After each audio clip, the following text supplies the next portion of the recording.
Okay, one of the techniques will be to get this transfer decal paper, which you apply to the original decal,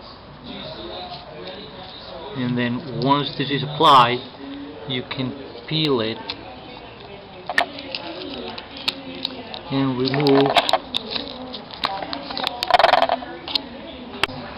So you apply the transfer, then you can peel these, and then this will be applied directly into the frame in any location.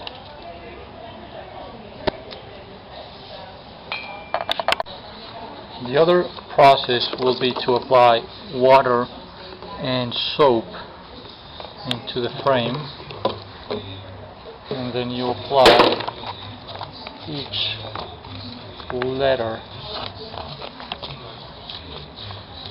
individually